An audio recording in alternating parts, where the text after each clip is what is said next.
I was watching a World War I documentary last night. You know, I get all caught up in Battlefield 1. It's a fun game and everything. It's great. And then I'm like, I know a fuckload about World War II. World War I is kind of like, you know, I guess they didn't have enough, cameras were pretty new back then, you know? So they didn't really have a lot of film of World War I. The film they did have, though, was pretty amazing. And this was a colorized version. And I got to tell you, early on in the colorization thing, I guess Ted Turner decided to take some classic movies, black and white movies, and colorize them. And it was terrible. It was back in the 80s, I think. And the technology just wasn't there. It really sucked. And everybody looked orange. And, you know, the color of the clothes was always off, and it would move later than the person would. It was just really bad. This is pretty good, though. They take this film from World War I and colorize it in a pretty decent way. Some of it, I guess, was so grainy and bad that it was very hard to digitally colorize it. But some of it, you know, it kind of brings you right there. Like, it's not was this colorized Citizen Kane or something? Yeah. That's terrible. Shortly before Wells died, the colorization of films began in the States. And one of Wells' last He looks like Donald Trump. They all have, maybe that's it. Donald Trump is just colorized. Let Mr. Ted Turner. That looks terrible. Look at the blue and it looks like the Wizard of Oz or something. Well, Mr. Turner decided. Look at that he uniform. Like it's blue. He looks colorized. Actually got the process. Yeah, pretty underway. bad. Anywho, yeah, so it was pretty bad, but this one was all right. And I don't know what, not that I don't know what it is. I mean, I'm sure the colorization makes it more real. It's an odd thing. You watch something in black and white, like a documentary, though, World War I or World War II. You watch it in black and white, and it's like, all right, yeah, I'm getting the history and the knowledge from it and whatnot, but I'm not getting as much emotion from it. I'm not really feeling involved, and I can't really empathize as much with the people in there. And then you throw some color in there, and you're like, oh, shit, that shit's fucked up. Why? I don't understand why that is. It's such an odd visual thing that affects your whole thought process on what you're watching. Black and white, not so much. Color, holy fuck, that's fucked up. Like, we've all seen the black and white films of World War II, atrocities, especially in the concentration camps and stuff, and it's terrible, but you're away from it a little bit. And then the colorization just, like, now you're like, oh, wait, those were real people. Like, for some reason, why isn't the black and white real people? Look, see, that's like real people now. Oh, shit, that guy right there, he got shot in the face. They all walk like Babe Ruth hit a home run. Yeah. Is it just the film speed? Is that what it is? Yeah, they didn't have a lot of these cameras were hand cranked, and you had to be like a real professional. So you had to crank it at the right speed. Oh. If you crank it too fast, the picture's going to look slow motion. You crank it too slow, which a lot of times they did to save film. They cranked a little slower, and it looked like they were more in fast motion. So, yeah, once they got to the automation of the film through the camera, that didn't happen anymore. But, yeah, it's kind of black and white-ish, and you're like, who's that guy? What's this, a movie? What's he, an actor? And look at these gents. You think any one of them are alive? No. It's so dead. Everyone in this is so dead. They probably died, like, right after this. That war was terrible.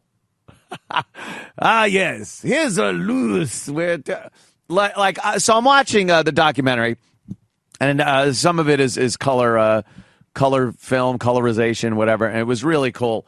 But I'm watching it, and I'm really getting into how that fucking thing started, and it was really just an assassination.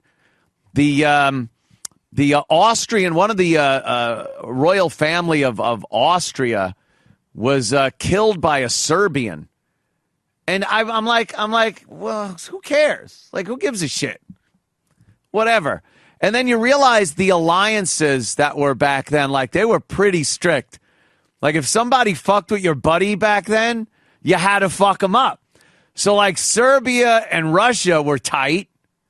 So, and Germany and Austria are tight. So when Austria goes for Serbia and Russia starts getting pissed off, Germany goes, hey, Russia, don't you fucking get involved in that or we're going to fuck you. So then they get involved and they fuck them. And then France gets involved in it. And then there you go. You got a world war out of a single assassination. And even the assassination was luck. Yeah, that was pure They went luck. to assassinate him and missed him. Yeah. And then there was like a parade and he had to make a wrong turn. And he just walked and the guy up with a walked gun. out of the deli or whatever and was like, oh, there he is. Hey, there's the guy I'm trying to kill. There's the guy I'm trying to kill. But, I mean, I'm not going to do a history lesson here. That isn't what this is about. But the point is, from what I gathered from the documentary, back then, all these countries wanted to go to war. They were so fucking into war at that point. They had their armies. They had built it up. Germany had decided at some point, they saw like England had this amazing fleet of ships and they were colonizing places around the world. And Germany's like, well, we could do that too. Why can't we do that? So they built a whole fleet of ships and you get to this point where you have so much stuff that you're like, I really want to see how this shit works. Like, I want to blow some shit up. And everybody was very nationalistic. So they were very proud of their nation and it was glorious to go into battle. Here's what they didn't realize, though. The technology that was coming out made war unfucking believable. It was nothing like they'd ever seen before. So before you know it, they're fighting and being gassed and blown up by these monstrous machines, artillery that is the size of a building just coming in at you. And it really, like, made people go, holy shit, this whole war thing is totally different than it used to be. Maybe it's not that good to do anymore. And then 20 years later, they forget and decide to do it again. They decide to do it again. I know I'm going a ways, but here's my point. The atomic bomb ends World War II, for the most part. You know, traditional war got rid of the European theater of operations, but the atomic bomb ended World War II, and I honestly believe ended global conflict. And here's the point. I think we needed World War I and World War II to kind of teach people how bad war at that scale is. If we would have come out with the atomic bomb, I think before we had gone through something like World War I and World War II, we would have just been using it willy-nilly, I think. I think it would have just been like, oh, we don't care. Because we wouldn't have had to gone through all that traditional carnage of war, you know, on a global scale. And I'm not talking if we lose this war, something, you know, we have to change a policy. When you look at the Gulf War and things like that, if we lose those wars, we're still here going out on the weekends and, you know, fucking around.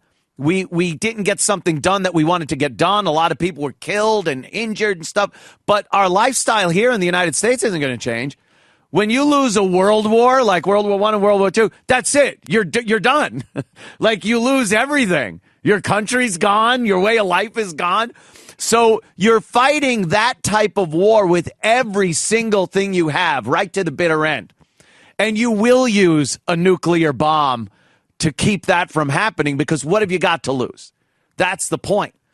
So I believe, watching the documentary from last night and knowing what I know about World War II, I honestly believe if we hadn't gone through and seen that kind of carnage, just 10 million people killed in World War I, that's an amazing amount of dead people. And then they injured and mentally fucking damaged, you can't even count. But if we hadn't seen that, and then just happened to come up with the atomic bomb, I think we might have destroyed ourselves at some point with a global conflict that had nuclear weapons. I honestly think so. So, you got to look at history in context and think, all right, that was terrible. It was really bad. But, everything kind of has its good side. And I really think we might not be here if it wasn't for those horrid global conflicts that we had.